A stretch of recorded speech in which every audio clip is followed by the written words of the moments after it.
काय सांगितलं अम्मांनी त्याच्यावर सारखं आपलं चिंतन करायचं. ते भगवंतांची प्रतिमा आपल्या डोळ्यासमोर आणायची, त्यांच्यासारखा मी आहे असं जाणायचं. आपल्याला या भवचक्रातून, या संसारातून बाहेर काढणारे दुसरं कोण नाही आहे. एक खरे देव, खरे गुरु आणि खरे शास्त्र. काय त्या खरे, हेच फक्त माझं दुःख नष्ट करणारे आहेत. हेच फक्त मला माझ्या भवचक्रातनं, या 4 गतीतनं बाहेर काढणारे आहेत. हे दृढ श्रद्धान ठेवायचं. आता कुठल्याही भवात माझं हे श्रद्धान ढळू नये. खऱ्या देवशास्त्र गुरूंशिवाय मला दुसरीकडे कुठेही माझी श्रद्धा, माझी भक्ती न जाओ. काय हे चिंतन, हेच ध्यान करायचं आपण, दुसरं काय नाही. म्हणून काय सांगितलं, जिनवाणी माता काय सांगते आपल्याला, म्हणजे सगळं भगवंतांची वाणी आहे जिनवाणीमध्ये. म्हणजे काय सांगितलं भगवंतांनी, प्रत्येक जीवाचं स्वरूप कसं आहे, प्रत्येक द्रव्य कसं आहे आणि ते कसं परिणमन करतं. एक द्रव्य दुसऱ्या द्रव्याचं काही करत नाही. म्हणजे तुझ्याजवळ 2 द्रव्य आहेत. कुठले 2 द्रव्य आहेत? 6 द्रव्य आहेत विश्वामध्ये, माहिती आहेत कुठले? जीव, पुद्गल, धर्म, अधर्म, आकाश, काल. कुठले? राधिका ना नाव तुमचं? हां, मी काय सांगितलं ऐकताय? 6 द्रव्य आहेत. कुठले कुठले? जीव, पुद्गल, धर्म, अधर्म, आकाश आणि काल.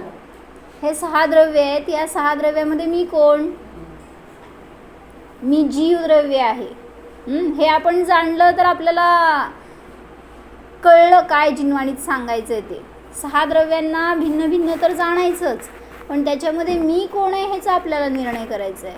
मग आत्ता तुझ्याजवळ 2 द्रव्य आहेत. म्हणजे एक पुद्गल द्रव्य म्हणजे हे शरीर, आणि तू जीव. मग मी जीव आहे हे जाणायचं का हे शरीर म्हणजे मी आहे हे जाणायचं? आजपर्यंत आपण हेच जाणलं, शरीर म्हणजे मी, शरीर माझं, शरीराला पाहिजे ते मला पाहिजे, हेच जाणलं आहे आजपर्यंत. मग आता हा निर्णय करायचा, एकदाच करायचा, की शरीराचं परिणमन स्वतंत्र आहे आणि माझं परिणमन स्वतंत्र आहे. कोणाला वाटतं शरीर मरावं म्हणून? जगात कोणालाही वाटत नाही. पण मरतं का नाही शरीर? म्हणजे सुटतं का नाही जीवापासून? मग कोणाला वाटतं हे शरीर रोगी व्हावं? कोणालाही वाटत नाही, पण तरी शरीर रोगी होतं. मग त्याचं परिणमन किती स्वतंत्र आहे. आणि मी आजपर्यंत काय मानलं, मी शरीराला चांगलं ठेवलं, मी शरीराचं चांगलं केलं, मी मुलांचं चांगलं केलं, हे मी केलं मानलं ना, हे चुकलं. म्हणून कर्तृत्व घ्यायचं नाही हे जिनवाणी सांगते. म्हणून आम्हांनी सांगितलं समयसारमध्ये कर्ता कर्म अधिकार सांगितला एक, म्हणजे एक टॉपिक आहे समयसारमध्ये. त्याच्यामध्ये त्यांनी सांगितलं की जीव कर्ता नसतो. मग कोण कर्ता आहे सांगा ताई? आत्या काय म्हणायचं? तैस कोण कर्ता आहे या जीवाचा? या जीवाचा कर्ता कोण? भगवान कोणाचं काही करत नाही. मग भगवान, हे बघ, भगवान करता असते तर तुझं चांगलं आणि माझं वाईट असं करणार का? एकाचं चांगलं एकाचं वाईट, एकाला नरकाला पाठवणार एकाला देवगतीला पाठवणार, असं करणार का? मग भगवान करता आहेत का? भगवान तर समता स्वभावी असते, सगळ्यांना समान मानतात, त्यामुळे त्यांना कोणाच्याबद्दल भेदभाव नसतो. मग ते का बरं एकाचं चांगलं आणि एकाचं वाईट करतील? काय? त्यामुळे एवढं निर्णय करायचं, भगवान काही करत नाहीत. भगवान तर फक्त स्वतःला जाणतायत बास. ते स्वतःच्या शरीराचं सुद्धा काय करत नाही आहेत. सांग, मुनिराजांवर उपसर्ग झाला त्यावेळेस ते ध्यान करत होते. आता त्यांना कदाचित ज्ञान पण असतं, वृद्धी प्रगट झालेली असती, त्यामुळं पुढं काय होणार आहे हे पण समजू शकतं त्यांना. ते बघत नाहीत त्यांच्या ज्ञानाने, पण तरीसुद्धा समजण्यासारखी असती त्यांची शक्ती. पण ते जेव्हा समजलं त्यांना, समजा की आता 5 मिनिटांनी माझ्यावर एखादा वाघ येऊन हल्ला करणार आहे, काय करतात मुनी?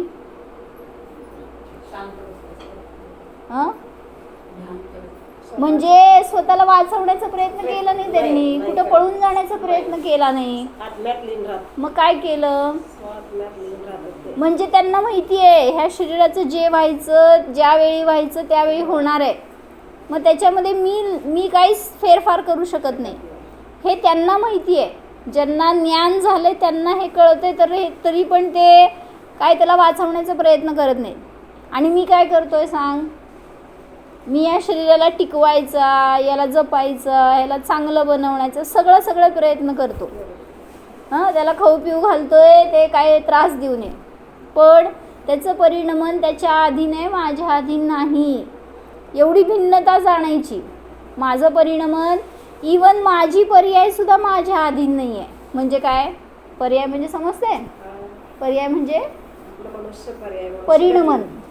पर्याय म्हणजे बदल. जीवामध्ये जे गुण आहेत, अनंत गुण, त्याचं परिणमन चालू आहे. राधिका काय म्हणले? आपल्यात कुठले गुण आहेत? माझ्यामध्ये ज्ञान गुण आहे, दर्शन गुण आहे, हे गुण आहेत आपल्यामध्ये. त्याचं परिणमन कोण करतंय? तुझ्यामध्ये ज्ञान गुण आहे, मग त्याचं परिणमन करणारा कोण आहे? म्हणजे म्हणायचंय त्याचं परिणमन सुद्धा स्वतंत्र आहे, ते सुद्धा आपण करू शकत नाही. म्हणजे जीवाचे जे स्वतःचे गुण आहेत त्यांना सुद्धा आपल्याला पाहिजे तसं बदलवता येत नाही. जसं मला आत्ता केवळ ज्ञान पाहिजे, द्या.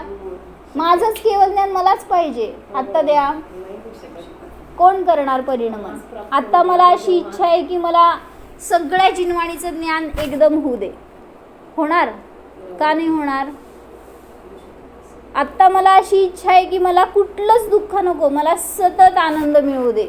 मग आनंद माझं गुण आहे, त्याचं परिणमन असं व्हावं एवढं मी विचार केला. काय चुकलं? म्हणजे मी फक्त विचार करू शकतो, परिणमन करू शकत नाही. मग माझ्यामध्येच काय चालत नाही, दुसऱ्यामध्ये काय चालणार माझं? किती स्वतंत्रता आहे बघ ना. हे सांगती जिनवाणी. म्हणजे फक्त जिन आगमामध्येच, म्हणजे जैन धर्मामध्ये जे काही सांगितलेली सर्वज्ञांची वाणी आहे ना, त्याच्यामध्येच ही व्यवस्था सांगितली. बाहेरचे लोक काय म्हणतात? देव देतो, देव रक्षा करतो, देव आपल्या संकटामध्ये येतो, आपलं संकट दूर करतो. मग ते बाहेरचे लोक हे मानतात देव येऊन करतो, ईश्वर काहीतरी असतो आणि तो करता असतो असं मानतात. पण हे सगळं चुकीचं आहे. कोणी कोणाचा करता नसतो. जर करता बनेल तर ईश्वर कोणाचंही वाईट करणार नाही. ईश्वर तर काय म्हणायचं, स्वतः सुखी आहे आणि सर्वज्ञ आहे, तर तो इतरांचं वाईट का करेल? मग इथं वाईट होताना दिसतंय आपल्याला सृष्टीमध्ये अनेकांचं. पापाचा उदय सगळ्यांना येतोय. मग ते देवानी केलं का? तुम्ही म्हणता पाप करणाऱ्याला देव सजा देत असतो का? म्हणूनच म्हणले ना, आत्म्या म्हणून परमात्मा म्हणतो, पुरुषार्थाने पुण्य लाभतो आणि काय करता धरता ईश्वर नसुनी स्वकर्म आराधना. म्हणून काय करायचं आपल्याला? आपण आपली पर्याय सुद्धा बदलू शकत नाही. आपल्यामध्ये काय बदल व्हायला पाहिजे ते सुद्धा आपल्या हातात नाही आहे. म्हणून फक्त जाणू शकतो आपण. म्हणून तेवढंच करायचं. काय करायचं? मी जाणणारा आहे, जाणण्याच्या पलीकडे मी काहीच करू शकत नाही. मग मला फक्त जाणायचं हे भाव ठेवायचे. आपण ते सोडून सगळं करायला जातो, म्हणून दुःखी होतो. म्हणून आम्हा नेहमी सांगायच्या की जैनांमध्ये 2 कला जास्त आहेत. काय? स्वतःला समजत नाही आणि दुसऱ्यांनी सांगितलेलं ऐकत नाही. काय? हे जैन आहेत. असे जैन असतात का? म्हणजे मला समजत नाही ना, तर मग गुरूंनी सांगितलेलं मी ऐकायला पाहिजे की मी जीव आहे, मी कोणाचा करता नाही. गुरूंनी सांगितलं त्याचं परिणमन त्याच्या अधीन आहे शरीराचं. तुम्हाला त्याच्यामध्ये थांबवता येणार नाही, बदलवता येणार नाही. मग ते आत्ता जगावं, आता जगू नये, मरावं, हे सुद्धा भाव सुटले. कारण मी त्याला मारूच शकत नाही. असा एक मनुष्य होता आणि त्याला धर्म नव्हता माहिती, पण त्याला मरायचं होतं. आणि तो खूप प्रयत्न करतो, गळफास लावायचा प्रयत्न करतो, तर दोरीच तुटली. परत गेला ट्रेनच्या खाली मरावं म्हणून, त्या जाऊन ट्रेनच्या काय म्हणायचं रुळावर जाऊन पडला आडवं, तर त्या दिवसभरामध्ये रात्रभरामध्ये ट्रेनच आली नाही. काय झालं, एका बिल्डिंगमध्ये जाऊन बसला, कळलं होतं की तिथं भूकंप होणार आहे आणि ती बिल्डिंग पडणार आहे असं कळलं, आणि तिथं जाऊन बसला तर पडली बिल्डिंग. इतर सगळे त्याच्या खाली गेले, पण हा वाचला आणि बाहेर आला. काय झालं, म्हणजे तुमचं आयुकर्म प्रबळ असेल तर विष खाल्लं तरी कोण मरणार नाही, आणि जर आयु संपलं असेल तर ते डॉक्टर सगळे इलाज करतील पण मरणार नाही. काय होतंय, मोठा असला तर सुद्धा वाचवू शकत नाही. एका ठिकाणी बिल्डिंग पडली तर सगळे लोक गेले, पण लहान बाळ प्रद्युम्न वाचलं. कुमारचं पण तसंच आहे ना हो. त्याला पण आता ते 500 भाऊ त्याला अक्षरशः प्रद्युम्न कुमारला मारायला कितीतरी गुहेत असं पाठवते, ते धन आणजा म्हणून. कालच मी ऐकलं, तर त्याला पाठवल्या एका तरी ह्याच्यात मोठा विषारी नाग असतात, तर ते नाव देवतच असतात, पण तिथं त्याला पाठवतात की हा मरू दे म्हणून, तू तिथं धन आहे आणि घेऊन ये म्हणून प्रद्युम्न कुमारला पाठवतात. तो जातो तिथं, कारण ते नाग देवता असते की नाही, त्याला धनच देते, ते धनच घेऊन बाहेर येते. असं 500 असे कितीतरी ठिकाणी पाठवते ते 500 भाऊ, प्रत्येक ठिकाणी तो धनच घेऊन येते काय ना काहीतरी. त्याचा हार होते. हार होते त्याचे. नागाचे. म्हणजे काय सांगायचं याच्यातून, आपलं कर्म आपल्यासोबत आहे. आपल्याला मिळायचं ते मिळणारच, नाही मिळायचं ते काही केलं तरी मिळणार नाही. त्यामुळं आपले परिणाम आपल्याला फळ देतात, दुसरं कोणीही आपल्याला जगामध्ये फळ देणारं नसतं. मग हे दृढ ठेवायचं श्रद्धान. मला आत्ता त्रास झाला, कोणी दिला त्रास, माझं कर्मच. कोणी नव्हतं समोर इथं समजा, आणि तुला काहीतरी पाहिजे होतं आणि मिळालं नाही, आणि काहीतरी लागलं समजा हाताला वगैरे, का बरं लागलं, माझंच कर्माचं. इथं कोण नव्हतं म्हणून लागलं. कसं ते सगळे असते तरी लागलं असतं, म्हणजे तुझा उदय तुला भोगावाच लागणार. म्हणून सांगताय तिथं की बस वस्तू स्वरूप असं आहे, स्वीकारायचं, त्याच्यामध्ये का हे प्रश्न नाही करायचा, त्याला बदलायचा प्रयत्न करायचा नाही. म्हणून आजपर्यंत आपण हे केलं नाही आहे. काय केलं नाही, मी जाणणार आहे हे जाणलं नाही. आज ते जाणायचं बास, त्याच्यापेक्षा जास्त पुढं जाऊन आपण भगवान ह्याच्यापेक्षा जास्त काय करत नाहीत, आणि आपण भगवंतांपेक्षा जास्त करायला जातो. भगवान काय करतात, फक्त जाणतात. तुमचं पण परिणमन फक्त जाणतात, पुढं जाऊन काय करायला जात नाहीत. आपण काय करतो, जाणायचं सोडून करायला जातो. आपण करता बनायला जातो, म्हणजे भगवान करत नाहीत ते मी करायला जातो. किती होणार तुमच्याकडून, काय जेवढं आहे तेवढंच. म्हणून सांगतायत ना, जिनवाणी जे सांगती त्याला स्वीकारायचं. जिनवाणी सांगती तू अकर्ता आहेस, तू अभोक्ता आहेस, तू ज्ञाता आहेस, एवढं सांगती ना जिनवाणी, त्याच्यावर श्रद्धान ठेवायचं.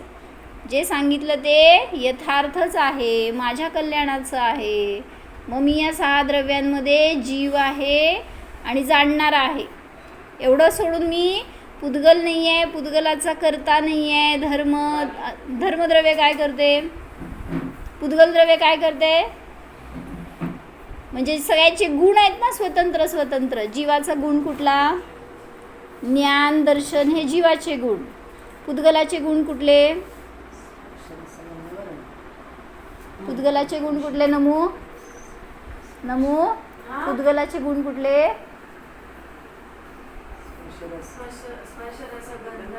स्पर्श रस गंध वर्ण, हे पुद्गलाचे गुण आहेत. वास कोणाला येतो, वास कोणामध्ये असतो, पुद्गलामध्ये वास असतो, जीवामध्ये वास नसतो. मग ते वास घेतल्यावर आपल्याला आनंद का वाटावा, पुद्गल आहे ते, पुद्गलाचं काम त्याच्यामध्ये आहे. जीवाला वास नाही किंवा वास नसतो जीवामध्ये. म्हणून सांगितलं पुद्गलाचे हे गुण आहेत, स्पर्श रस गंध वर्ण. धर्मद्रव्याचे गुण काय, धर्मद्रव्याचं गुण काय, गती हेतुत्व, म्हणजे जीव आणि पुद्गलाला गमन करायला मदत करतं. तुला निप्पाणीहून इथं यायला कोणी मदत केली, हे सगळ्यांनी मदत केली नाही. ते आणायचं म्हणलं तरी आणू शकले नसते जर धर्मद्रव्य नसतं तर, आणि तुझी इच्छा नसती तर. म्हणून सांगितलं धर्मद्रव्य मदत करतं तुम्हाला गमन करायला. आणि अधर्मद्रव्य म्हणजे काय, तर स्थिती हेतुत्व. इथं थांबली आहे तू, कोण थांबायला मदत केलं, तर त्याला म्हणायचं अधर्मद्रव्य. म्हणजे कोणी थांबा म्हणलं म्हणून थांबली नाही आहेस तू, तर अधर्मद्रव्य मदत करते म्हणून थांबली आहे, आणि तुझी इच्छा आहे म्हणून थांबली आहे. नाहीतर जबरदस्ती अधर्मद्रव्य कोणाला थांबवत नाही. जाणाऱ्याला अडवत नाही किंवा थांबणाऱ्याला थांबवत नाही. असं ते अधर्मद्रव्य फक्त ज्याची इच्छा आहे त्याला थांबायला मदत करतं. पुढं आकाशद्रव्य काय काम करतं, लक्षात ठेवायचं हे सगळं बरं का. जीव, पुद्गल, धर्म, अधर्म. पुढं सांगितलं 5वं आकाशद्रव्य. ते काय करतं, सगळ्या द्रव्यांना जागा द्यायचं कार्य करतं. तुला आता इथं जागा मिळाली आहे, कोणी दिली, इथल्या ट्रस्टींनी, इथल्या खोलीनी. तर आकाशद्रव्य आहे त्यांनी जागा दिली आपल्याला. म्हणजे ही सगळी जागा आकाशद्रव्याची आहे, इतर कोणाच्या मालकीची नसते. आपण लावतो मालकी तिथं. घर कोणाचं आहे तुमचं, निपाणीतलं कोणाचं घर आहे, ते घर म्हणजे, पण ती जागा तुम्ही म्हणताय माझी जागा आहे, ती जागा ॲक्च्युली कोणाची, आकाशद्रव्याची आहे. तेवढे आपण पट्ट्याला नाव देतो माझं म्हणून, पण कुठलंही द्रव्य माझं नसतं, ते त्याचं स्वतंत्र असतं. म्हणून आकाशद्रव्य फक्त जागा द्यायला मदत करतं, एवढंच. जसं आपल्याला जागा मिळाली नाही म्हणतो आपण ट्रेनमधनं येताना, बसमधनं येताना. का नाही मिळाली हो, जागा नव्हती का ट्रेनमध्ये. तुम्ही ट्रेनमधनं झाला म्हणजे तिथं जी काही जागा तुम्हाला मिळाली ती जागाच होती ना. फक्त बसायला मिळालं नाही म्हणून तुम्ही म्हणताय जागा नाही मिळाली, पण आला का नाही इथंपर्यंत. म्हणजे सगळीकडं जागा अवेलेबल आहे, फक्त तुमच्या पुण्यपापानुसार ते कम्फर्ट मिळणार नाही तर नाही मिळणार. बसायला मिळालं तर तुमचं पुण्य होतं, नाही मिळालं तर पापाचा उदय होता. म्हणून जसं खाणीत गेले कोणी, विहिरीत गेले, त्या माइन्समध्ये जातात, तर तिथं पण जागा आहे ना. आकाशद्रव्य सगळीकडं आहे. 3 लोक आहेत आपल्याकडं. 3 लोक कुठले माहिती आहे, ऊर्ध्वलोक, मध्य लोक आणि पाताळ लोक. हे 3 लोक आहेत. 3 लोकांमध्ये सगळीकडे आकाशद्रव्य आहे, त्यामुळे सगळीकडे जागा आहे. कुठं कुठं जायचं आहे, जागा घ्यायची आहे का कुठं, चंद्रावर, सूर्यावर, सिद्धालयात जागा घ्यायची का आपल्याला. कुठेही जागा घेणारे आपण नाही. मिळायची असेल तर ती मिळणारच आहे. तर सांगितलं आकाशद्रव्य जागा द्यायचं कार्य करतं. पुढं कालद्रव्य काय काम करतं, परिणमन हेतुत्व. म्हणजे काही द्रव्यांच्या परिणमनामध्ये मदत करतं ते कालद्रव्य. म्हणजे तू लहान होती, बालक, तरुण झाली, वृद्ध झाली, आज या स्टेजला आहे, कोणी मदत केली, तुझं जे काय परिणमन व्हायचं होतं, जे बदल व्हायचे होते शरीरात किंवा जीवामध्ये, ते कोणी केले, त्या कालद्रव्यांनी मदत केली. फक्त एवढंच म्हणतं. कोणी केलं नाही आपल्याला. आईवडिलांनी मोठं केलं का नाही मुलाला, कोणी केलं, आम्हीच केलं. किती कष्ट केलं आणि किती संस्कार केले, किती वाढवलं, कोण वाढवलं. मग सांगू, इथे एक केस झाली होती अशी की एका घरामध्ये एक पेशंट होतं. ते पेशंट म्हणजे 2 फुटी एका पोत्यावर झोपवलेलं बाळ होतं. बाळ म्हणजे त्याचं सगळं शरीर बाळाचं होतं, पण एवढं फक्त काय म्हणायचं, डोकं आहे ना, डोकं फक्त वाढलेलं होतं. आणि ते बाळ म्हणायचं तर ते होतं 30 वर्षाचं, 30-32 वर्षाचं होतं. पण त्याच्या शरीरात काहीच वाढ नव्हती. फक्त हे एवढंच वरचं, फक्त धड म्हणायचं का त्याला, काय धड खालचं का वरचं, धड खालचं, वरचं म्हणजे मुंडकी म्हणा. असं जे सर आहे ना, जे डोकं आहे तेवढंच वाढलं होतं त्याचं, पण ते तरीसुद्धा काय म्हणायचं ॲबनॉर्मलच होते. मग अशा पेशंटला सांग का त्याची वाढ झाली नाही, त्याचं परिणमन कालद्रव्याने का मदत केलं नाही त्याला मोठं व्हायला? महाराज पण म्हणतात की तुम्ही मोठं केलं म्हणताय आई वडिलांना, मग तुम्ही एकदमच पहिलीतनं 10वीत घालवायचं असं मोठं हां, करायचं. तुम्हाला मुलगा मोठा करायचा आहे ना, तर एका दिवसात त्याला 25 वर्षाचा करायचा.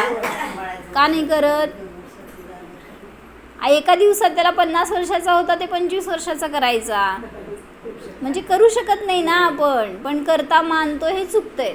मग कालद्रव्य फक्त जे जे परिणमन करतात त्यांच्या परिणमनात मदत करते, जबरदस्ती बदल करत नाही. म्हणून कुठलंही द्रव्य जबरदस्ती करत नाही, फक्त आपणच करायला जातो जबरदस्ती दुसऱ्यावर. म्हणून सांगतायत नाही, जिनवाणी सांगते की ज्ञाता राहा, जाणत राहा, तर त्यापासून आपल्याला बोध मिळतो. म्हणून ही जिनवाणी आपल्याला हृदयामध्ये घालायची. आपल्या जे काय आम्हा सांगतात ना वचन, ते सगळे वचन असं कोरून ठेवायचे, त्याच्यावर चिंतन सारखं दिवसभर करायचं. सांगितले का एवढे सगळेजण आज इथं आले, काय काय ऐकलं अम्मांकडून, तेवढंच बोलायचं, दुसरं काय आपल्याला बोलायचं नाही. तत्वचर्चा आणि आत्म्याचा उपदेश, ध्यान, अनुभवन हे एवढंच सांगा आणि ऐका, दुसरं काय नाही बोलायचं. बोललं का सगळ्यांशी? नाही बोलत आधी दुसरं. मग आम्हानी काय काय सांगितलं सगळ्यांना सांगायचं. तुला मिळते सगळ्यांना मिळत नाही ते. आम्हानी गोष्टी सांगितल्या एवढ्या, तत्व सांगितलं, आत्मानुभव घ्या म्हणून सांगितला, ध्यानसूत्र सांगितली. मग हे सगळं सांगायचं असतं आपण सगळ्यांना, म्हणजे त्याचे आपल्यावर संस्कार होतात परत. आणि त्याच्यावर किती विचार करतो आपण. एकदा आम्हा सांगून गेल्यानंतर सारखं विचार करायचं त्याच्यावर, म्हणजे दुसरे विषय येत नाहीत. आज काय सांगितल्या काकू आम्हाला ऐकलं नाही, एक वाक्य सांगा आठवत असलं तर. आज काय सांगितल्या?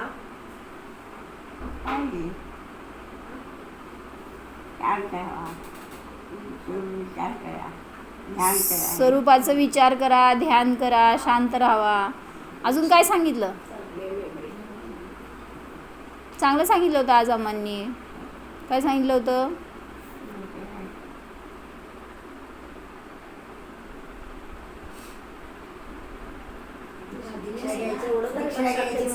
दीक्षा घ्यायची म्हणजे काय भाव करायला होय, दीक्षा घ्यायला भाव करायला पाहिजे. काय आत्या तू होती ना का नव्हती तू? हां, आम्हांनी विचारलं इथून तुम्हाला कुठल्या शरीरात जायचं आहे. मी दुपारी बोलले ना, कुठल्या शरीरात जायचं आहे तुम्हाला इथून असं विचारलं ना. गोरपान शरीर पाहिजे का, चांगलं सुदृढ शरीर पाहिजे का? मग तू काय म्हणली सांग? कुठलंही शरीर मिळेल, मी काय मागितल्यावर मला तसं मिळणार आहे का असं म्हणली तिने. जे मिळेल त्यात जावं लागतंय. तर आम्हा काय म्हणाले, आपल्याला आपण जर जायचंय तिथं हे मिळावं हे भाव केले तर दुर्गतीला जातो.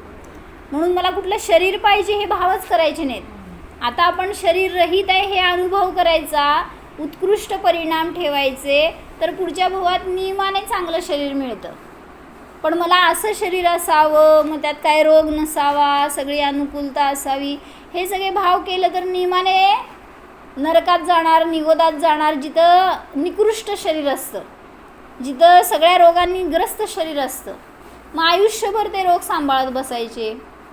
म्हणून कसले भाव नाही करायचे आपल्याला. हे शरीर संपू दे हे पण भाव नको, चांगलं शरीर मिळू दे हे पण भाव नको, हे चांगलं व्हावं हे पण भाव नको. असा आधार झाला तर हे शरीर नको कसलं आहे असं वाटतं. आणि तिथं तरी निकृष्ट शरीर झालं ते कसं आपण.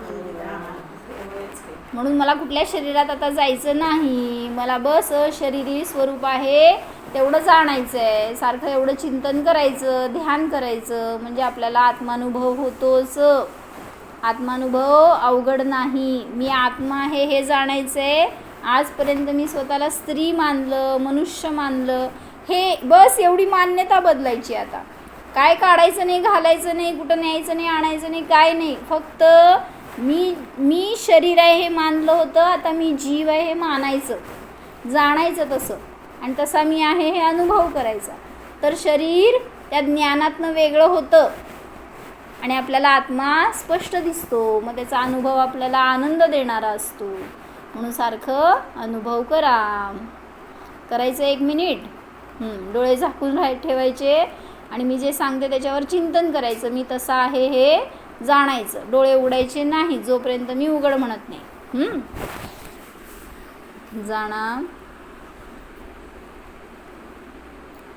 हा मी शरीररहित परमात्मा आहे.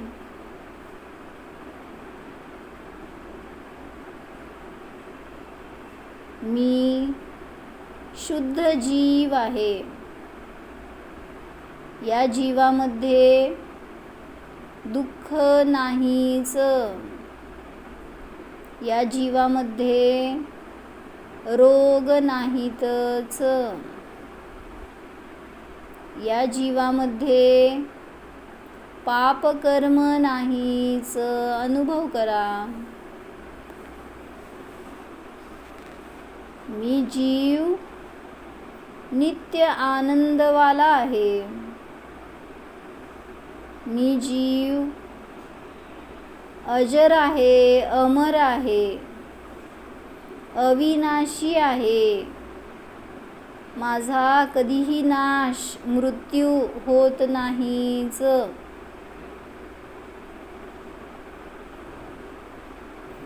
मी नित्य चेतनमय आहे.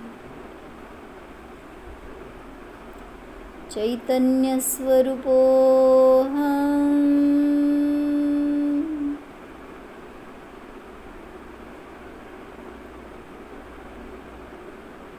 सर्व संबंधांनी रहित मी स्वतंत्र आहे. या जगात माझा कोणीही सगा नाही, सोबती नाहीच. निर्णय करा. संयोगात आलेला कोणताही जीव माझा नाहीच. सर्वांना भिन्न जाणा, पर जाणा. स्वतंत्र स्वरूपोऽहम्.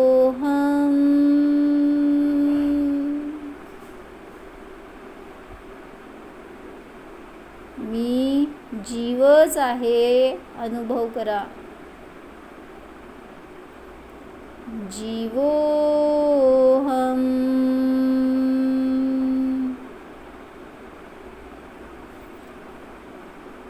ओम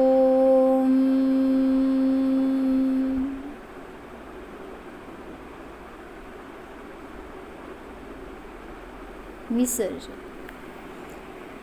नमो